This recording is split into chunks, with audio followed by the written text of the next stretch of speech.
ঘর মসজিদ বানাবে, আল্লাহ খুশি হইয়া তাদের জন্য জান্নাতে ঘর বানাইবে। ভাইরা আমার, বাদশাহ হারুনুর রশিদ এই হাদিসটা পড়ার পরে আল্লাহু আকবার এলাকার সমস্ত মানুষকে জমায়েত করলেন। এই শোনো, আল্লাহর নবীর যে হাদিস আমি পানবো, আমি পালন করব। নবীজি বলেছেন, যাদের তৌফিক আছে তারা যেন একা বানায়, যাদের তৌফিক নেই 2 জনে 10 জনে সকলে মিলে যেন জানায়। ভাইরা আমার, বাদশাহ হারুনুর রশিদ বলেন, আমার যেহেতু তৌফিক আছে আমি একা মসজিদ বানাবো, তোমরা কেউ আমার মসজিদে সহযোগিতা করবা না। বাবাজিরা আমার, কার এমন সাহস আছে? বাদশাহ হারুনুর রশিদ নিষেধ করেছেন, এরপরও সেখানে সহযোগিতা করার।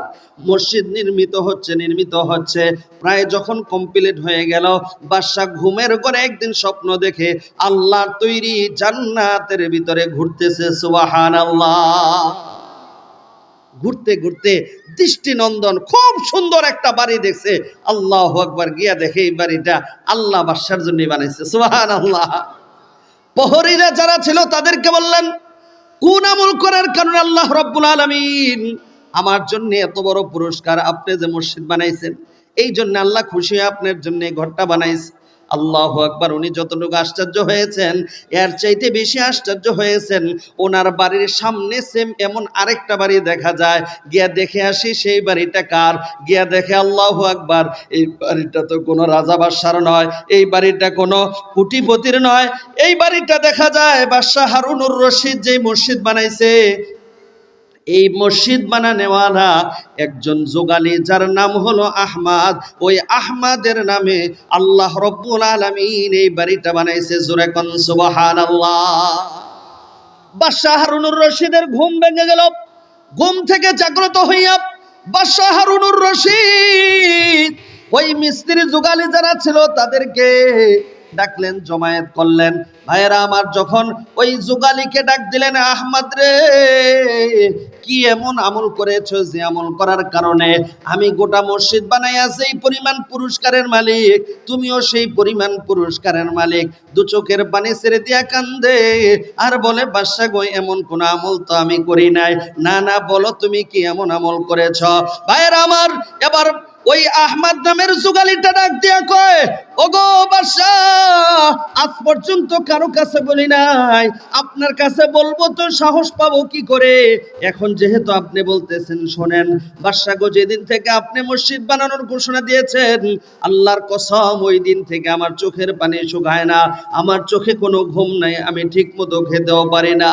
বাদশা গো, কত যে কেঁদেছি, রুকুতে যে সিজদায় যে আল্লাহ ছাড়া কেউ জানে না। আমি শুধু এই কথা বলে বলে আল্লাহর দরবারে কেঁদেছি, আল্লাহ তুমি বাদশাহ হারুনুর রশিদকে সম্পদের মালিক বানাইছো। আল্লাহ, তোমার বান্দা বাদশাহ হারুনুর রশিদ তোমার ঘর মসজিদ বানাইতেছে। আল্লাহ গো, আমারও যদি এমন তৌফিক থাকতো আল্লাহ, আমিও না তোমার ঘর মসজিদ এই জমিনে বানাইতাম। বাদশাহ একদিন গভীর রজনীতে তাহাজ্জুদ পড়ে যখন আমি কাঁদতেছি, সিজদায় পড়ে মুনাজাত শেষ করার পরে আমি দেখি আমার ঘরের ভিতরে কয়েকটা পাথরের টুকরা দেখা যায়। ওই পাথরের টুকরোগুলো দুনিয়ার কেউ যেন না দেখে লুকায় লুকায় পাথরের টুকরোগুলো আমি নিলাম। আমি চলে গেলাম যেখানে আপনি পাথরের স্তূপ রেখেছেন মসজিদ বানানোর জন্য। ওগো বাদশা, আমি যখন ওই পাথরের স্তূপের কাছে গেলাম, ডাইনে বামে সামনে পিছনে তাকায় দেখি কেউ নাই।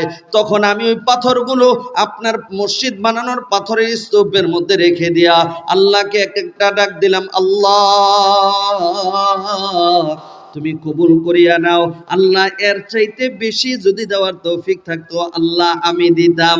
ভাইরা আমার, শুধু এতটুকু বলার পরে বাদশাহ হারুনুর রশিদ বলেন, আহমদ রে, আর বলতে হবে না, আয় আয় আমার বুকে আয়।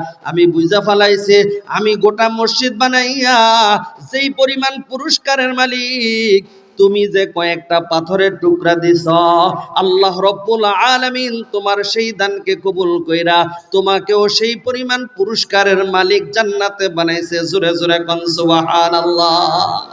আমার ভাইরা, হালাল সম্পদ ফিতনা হবে না, কিন্তু হারাম সম্পদ ফিতনা হবে। কথা কোন ঠিক না বে ঠিক?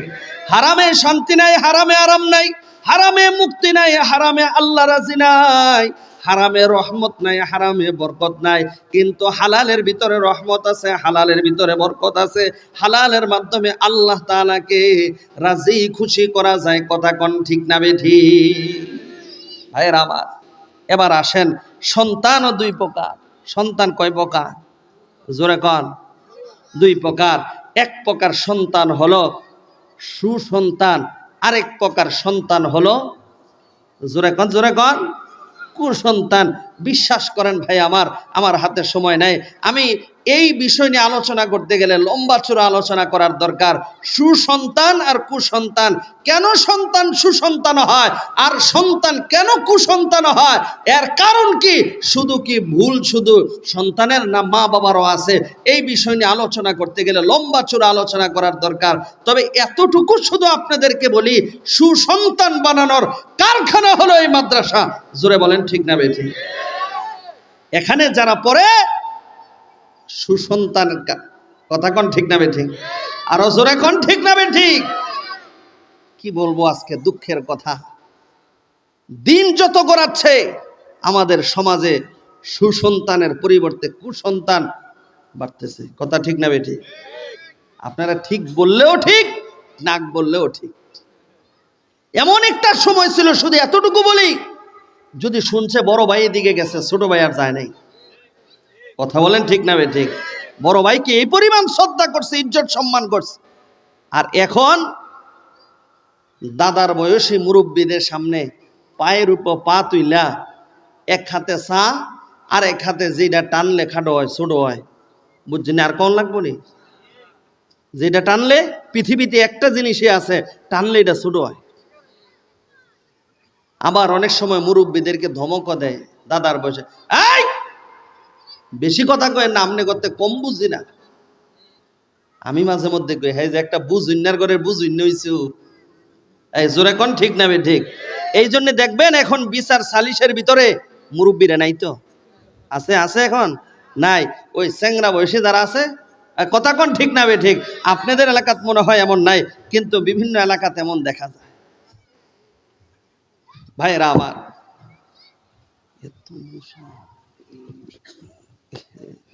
আমার ভাইরা, ছোট্ট করে একটা কথা বলি, শুধু শোনেন। অনেক মশা, এই টেবিলটা টান দিয়ে দিলে ভালো তো, প্রচুর মশা। আমার ভাইরা, 6-এ পড়ে একটা ছেলে, অনেক মশা এখানে। আচ্ছা আচ্ছা, 6-এ পড়ে একটা ছেলে। এই ছেলের বয়সটা কত হবে? সর্বোচ্চ 11-12 নাকি? এই জোরে বলেন। এই ছেলে বাসায় যায়, তার বাবার কাছে গিয়া বলে, আব্বা, বাস্তব কথা কিন্তু অবাস্তব না, আব্বা, আমি যে স্কুলে পড়ি, আমার ক্লাসমেট একটা মেয়ে খুব সুন্দরী, মেয়েটারে আমার খুব পছন্দ হয়েছে, আরেকজনে বিয়ে করার আগে এই মেয়েটারে আমার লগে বিয়ে করাই দেন। পরে কোন ক্লাসে? আরে জোরে কন। আচ্ছা, আপনাদের কি ধারণা, যেই ছেলের বাবার কাছে ছেলে যে এই কথা কইছে, এই ছেলের বাবা কি ঠিক থাকার কথা? মাথার যেন আসমান ভাঙ্গা পড়ছে না? হয়তো বা বাবা এটা কয়েছে, আরে হ্যাঁ, কয় কি এটা, মাত্র সবে তার 11-12 বছর। আমার ভাইয়েরা, কি করবে উপায়ান্তর না পাইয়া চলে গেছে মসজিদের ইমাম সাহেবের কাছে। আরে কি হয়েছে, কান্দেন? কানতাম না, হাসতাম। আমার ছেলে এসে আমার লগে কয় এমন এমন। হুজুর, আপনি আমার ছেলেটার একটু বুঝাইন, আপনার কাছে পাঠাবো। ঠিক আছে, পাঠায়। ছেলেরে যখন পাঠাইছে, ছেলে আসার পরে এখন ছেলে হুজুর রে কইতাছে, কই হুজুর, আমার বাবার একটু বুঝান, ইডারে ছাড়া কিন্তু আমার চলতো না, আমার বাবার একটু বুঝান। আচ্ছা, এখন হুজুর পড়ছেনি বিপদে, যে বাবাই কয় ছেলেরে বুঝাইতাম, ছেলে কয় বাবারে বুঝাইতাম, এখন বুঝাবুটা কারে? ভাইরা আমার, তখন হুজুর ছেলেরে কইতাছে, এই শোন, তোর একটা শর্ত আছে, এই শর্ত যদি তুই মানস, তাহলে আমি চিন্তা ভাবনা করবো শেষ। চিন্তা ভাবনা করবো কি করা যায়। হুজুর শর্ত একটা না, দরকার 10টা শর্ত মানব, তো কোন কি করতে হবে, ইডি কিন্তু আমার লাগবে। কয় তুই 40 দিন তাকবীরে উলার সাথে আমার পিছনে নামাজ পড়তে হবে। হুজুর শুধু 40 দিন না 140 দিন? আরে না, শুধু 40 দিন পর। হুজুরের ধারণা ছিল যদি 40 দিন কেউ তাকবীরে উলার সাথে নামাজ পড়ে, আল্লাহ তাআলাও তো নবীজি বলছেন যে তারে মুনাফিকের দরজা থেকে নাম কাইটা দেয়, জান্নাতীদের কাতার তার নাম লেখা দেয়, আর তার ঘাড় থেকে হয়তো মাথা থেকে এই ভূতরা নামবে। এই ধারণা নিয়ে হুজুর যখন বলছে, 38 দিন যখন হয়ে গেছে, ছেলেও নামাজ পড়তেছে, আইতেছে যাইতেছে, আগে আগে আসে। ওই দিন একটু আগে আসছে, হুজুরের কাছে যাই, হুজুর আপনার আসা যাবে ভিতরে? হ্যাঁ আসো। কিছু বলবা নাকি? হ্যাঁ হুজুর বলবো। হুজুর 38 দিন তো হয়েছে, আর বাকি 2 দিন, কাজে কি আপনি আনবেন না আমি আনতাম? আমার ভাইয়েরা, হাসার জন্য বলি নাই, দেশের পরিস্থিতি এমন হয়ে যাচ্ছে, কথা কোন ঠিক না ঠিক? যে সমস্ত বাচ্চাগুলো এখন আমাদের দেখা যায় সামনে বেয়াদবি করে, অথচ এমন বয়সে আমরা আমাদের বড় ভাইদেরকে দেখলে দূর দিয়া যাইতাম, ওই রাস্তা দিয়েও যাইতাম না। কথা বলেন ঠিক না ঠিক? এই জন্য ভাইরা আমার, সুসন্তান বানানোর কারখানা হলো এগুলো। আবার যদি কখনো সাক্ষাৎ হয় বা কখনো কোথাও যদি আলোচনার সামনে আপনাদের সামনে বসি, ইনশাআল্লাহ ওই দিন শুধু এই আলোচনাটাই হবে যে সুসন্তান কেন হয় আর কুসন্তান কেন হয়, এতে মা বাবার ভূমিকা কি, আর কেনই বা আজকে আমাদের সন্তানগুলো আমাদের মুখ থেকে চলে যাচ্ছে, মা বাবা কেন আজকে বৃদ্ধাশ্রমে থাকবে, এর কারণটা কি, দুষ্কার আমাদের সমাজে কয় এক হাতে বলে বাজে না, বাজেনি? এই জোরে কন, এক হাতে বাজে না। তাহলে কি দোষ মা বাবারও আছে? কেন এমন হয় ইত্যাদি ওই দিন ইনশাআল্লাহ যদি কখনো সুযোগ হয় ইনশাআল্লাহ এই আলোচনা করব। এখন ভাইরা আমার, এই যে সুসন্তান বানানোর কারখানা, আপনাদের সন্তান, এই মাদ্রাসাটা আপনাদের, কথা কোন ঠিক না ঠিক? এই মাদ্রাসা আপনাদের। সারা বাংলাদেশে যত মাদ্রাসা আছে সব আমাদের মাদ্রাসা। জোরে বলেন ঠিক না ঠিক? এই মাদ্রাসা গোটা পৃথিবীর এই মাদ্রাসা। যদি বহির্বিশ্ব থেকে কোনো ছাত্র এসে এখানে পড়ে, আমাদের কি বলার সুযোগ আছে যে না এই মাদ্রাসা শুধু আমাদের সন্তানদের জন্যই করছি, তোমাদের জন্য করি নাই? এমন কোনো সুযোগ আছে? এমন কোনো সুযোগ নাই। আমার ভাইয়েরা, এখানে ছাত্ররা হাফেজ হচ্ছে, আলেম হচ্ছে, মুফতি হচ্ছে, দেশে বিদেশে ছড়িয়ে পড়ছে, আপনাদের জন্য দোয়া করতেছে, প্রতিনিয়ত এখানে দোয়া হচ্ছে, কোরআনের তেলাওয়াত হচ্ছে। এই ছাত্রদের পাওয়ার কতটুকু, আল্লাহু আকবার। নবীজি বলেন, যখন কোন তালিবুল ইলম হাইটা যায়, তাদের পায়ের নিচে আল্লাহ তাআলা তাদের সম্মানে ফেরেশতারা নূরের পাখা বিছায় দেয়। জোরে কোন সুবহানাল্লাহ, আরো জোরে বলেন সুবহানাল্লাহ। কবরস্থানের পাশ দিয়ে হাইটা গেলে আল্লাহ তাআলা তাদের ইজ্জতে কবরের আযাব আল্লাহ তাআলা মাফ করে দেয়। জোরে কোন সুবহানাল্লাহ। যে রাস্তা দিয়ে হাঁটে ওই রাস্তায় আল্লাহ তাআলা রহমত বর্ষণ করে, যেই ঘরে ঢুকে ওই ঘরে আল্লাহর রহমত ঢুকে। এই জন্য বাবাজিরা আমার, এই মাদ্রাসায় প্রতি বছর যেভাবে আপনারা সহযোগিতা করেন, আপনাদের সহযোগিতাই আলহামদুলিল্লাহ মাদ্রাসাগুলো আল্লাহ চালান। আচ্ছা, মাদ্রাসা চালান কে? আরো জোরে বলতে হবে, কে? আপনাদের উসিলায়। কথা কোন ঠিক না ঠিক? যে হুজুর আমরা মাদ্রাসা চালাই না, মাদ্রাসা চালান আল্লাহ, আপনাদের সহযোগিতায়। সরকারি ভাবে কোনো অনুদান আমরা পাই না, তবে এই মাদ্রাসার সরকার হলেন আপনারা। 10-এর লাঠি একের বোঝা, 10 জনের সহযোগিতা করে আলহামদুলিল্লাহ মাদ্রাসাগুলা চলে যায়। এতিম অসহায় দরিদ্র বাচ্চারা এখানে পড়ে, এতিমখানা আছে, অনেক বাবা যারা এখানে আছেন বাড়ির মালিক। এই শোনেন বাবা, আমি একটা কথা বলি ভাইরে, এই বছর আল্লাহ তাআলা আমারে বড় হজন দিয়েছে আপনাদের দোয়ায়। যেখানে যেখানে দোয়া কবুল হয় আল্লাহ তাআলা এই গুনাহগারের সেখানে সেখানে যাইয়া দোয়া করার তৌফিক দিছে। ওই যে হাজরে আসওয়াতে আল্লাহ তাআলা আমি ওদমরে 3 বার চুমা দেওয়ার তৌফিক দিছে। এ বাবা, সামনেও যাব, আপনাদের জন্য দোয়া করব। আপনারা তো অনেকে লক্ষ লক্ষ টাকা যাকাতও দেন।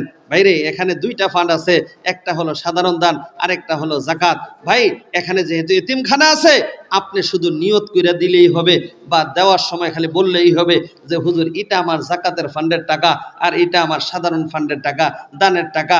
আল্লাহু আকবার। ভাই আমার, ভাই আমি জানি আপনারা প্রতি বছর এখানে অনেক সহযোগিতা করেন। ভাইরে, আমি আপনাদের কাছে হাত পাতলাম এতিম অসহায় দরিদ্র বাচ্চাদের জন্যে, অসহায় দরিদ্র বাচ্চাদের জন্যে। আমি আপনাদের কাছে হাত পাতলাম। এমন একটা মায়ের সন্তান, এমন একটা বাবার সন্তান এখানে আছেন যে হুজুর আমার মা নাই, হুজুর আমার বাবা নাই, অথবা হুজুর আমার দাদা দাদি নাই, হুজুর আমার দাদা, আমার নানা, আমার দাদি, আমার নানি অনেক আদর করতেন, ভালোবাসতেন, যে হুজুর আজকে আমার দাদার কথা, নানার কথা, নানির কথা, দাদির কথা, মা বাবার কথা, সন্তানের কথা, স্ত্রীর কথা মনে হয়ে গেছে যে হুজুর আমি এই মাদ্রাসায় আমি একবারে পারবো না, দুইবারে, তিনবারে, চারবারে, হুজুর সামনে রমজান মাস আসতেছে, আমার সাথে যোগাযোগ করবেন, আমার যাকাতের ফান্ড থেকে আমি দিয়ে দিব। এমন একজন আল্লাহর বান্দা এখানে আছেন যে হুজুর আমি এই মাদ্রাসায় 2 লক্ষ টাকা দিয়ে দিব। একজন আল্লাহর বান্দা এমন আছেন যে হুজুর আমি এই মাদ্রাসায় 2 লক্ষ টাকা দিয়ে দিব ইনশাল্লাহ। আপনি একবারে না পারেন, দুইবারে, তিনবারে, চারবারে, প্রয়োজনে আপনি মাসে মাসে দিয়া 12 মাসে আপনি পরিশোধ করে দিয়েন, অথবা যে হুজুর আমি রমজান মাসে দিয়ে দিব, তাও সমস্যা নাই, এখন নগদ আছে তা দিয়ে যান, বাকিটা আপনি পরে দিয়ে দিয়েন। একজন মায়ের সন্তান, বাবার সন্তান, একটা বাড়িওয়ালা, যে হুজুর আজকে বাবার সম্পদ দিয়ে আজকে আমি সম্পদওয়ালা, বাবার বাড়ি দিয়া আজকে আমি বাড়িওয়ালা, বাবার ব্যবসা দিয়ে আজকে আমি ব্যবসায়ী, বাবার সম্পদ দিয়া আজকে আমি সম্পদওয়ালা, বাবার টাকায় আজকে আমি প্রতিষ্ঠিত, আজকে বাবা অন্ধকার কবরে চলে গেছে, হুজুর আপনি দোয়া করেন। আমার বিশ্বাস আজকে এই মাহফিলটা আল্লাহর দরবারে কবুল হয়ে যাবে। আমি দেখেছি বয়ানের সময় অনেক মানুষ কেঁদেছে, যেখানে চোখের পানি পড়ে ওই জমিনটা